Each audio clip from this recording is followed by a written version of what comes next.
في استخدامك للعصا اللي هي المفروض اسمها العصا البيضاء، كل واحد حر بقى يلونها زي ما هو عايز ويستخدمها بالطريقه اللي تريحه، لكن استخدامك للعصايه دي مفيد ليك؟ بتحس بفرق وانت ماشي ومستخدمها، او لو نسيتها وما خدتهاش معاك؟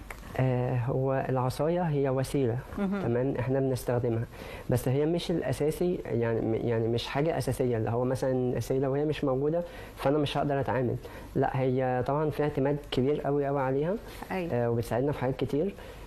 بس يعني لو هي مثلا قدرا مش موجوده معايا او نسيتها او اي حاجه، أيوة. فلازم ان انا يكون عامل خريطه ذهنيه، وده اللي احنا بنشتغل عليه. أيوة. الشخص الكفيف لازم بيبقى عامل خريطه ذهنيه للمكان اللي هو فيه، يبقى عنده توقعات لكل حاجه وهو ماشي في المكان حواليه، ودي بتعتمد على يعني من شخص للتاني.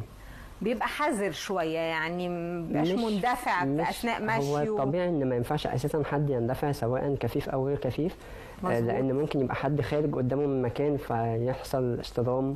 فلا، هو الفكره كلها مش فكره الحذر قد ما ان هو بيبقى واخد باله من اي حاجه، لان هو ممكن يعني يتكعبل في حاجه.